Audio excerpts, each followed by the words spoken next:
वनवास के समय की बात है। श्री राम, माता सीता और लक्ष्मण गहन अरण्य में विचरण कर रहे थे। दोपहर का समय था। सूर्य अपने प्रचंड रूप में था और चारों ओर नीरवता फैली हुई थी। लंबा चलने के कारण माता सीता को प्यास लग गई।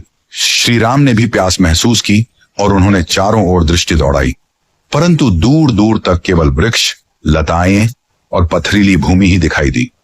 कहीं भी जल का कोई स्रोत दृष्टिगोचर नहीं हो रहा था। भगवान श्री राम ने नमन करते हुए प्रकृति से प्रार्थना की, हे प्रकृति मां, यदि कहीं पास में जल स्रोत हो तो कृपा करके हमें उस ओर मार्ग दिखाइए। इतने में एक सुंदर और शालीन मयूर वहां आ पहुंचा। उसकी आंखों में विनम्रता थी और मुख से प्रेम टपक रहा था। उसने नतमस्तक होकर श्री राम से कहा, प्रभु, यहां से कुछ दूर एक जलाशय है। यदि आप आज्ञा दें तो मैं मार्गदर्शक बनकर आपको वहां तक ले चलूं। श्री राम ने मुस्कुराकर कहा, प्रिय पक्षीराज, यह तो अत्यंत पुण्य का कार्य है, परंतु तुम इतने चिंतित क्यों हो?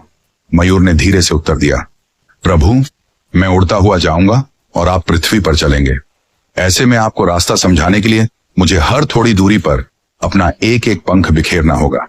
श्री राम ने गंभीर स्वर में पूछा, परंतु इसमें चिंता की क्या बात है? मयूर की आंखें भर आईं। वह बोला, प्रभु, यह सामान्य बात नहीं है।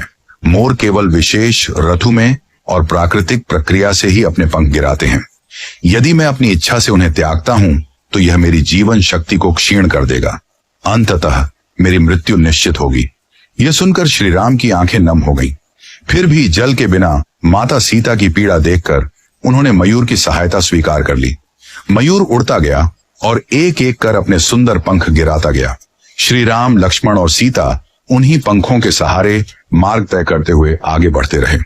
जब वे जलाशय तक पहुंचे तब मयूर थक कर भूमि पर गिर पड़ा। उसकी श्वासें मंद पड़ने लगी थी। जीवन का अंतिम क्षण आ पहुंचा था।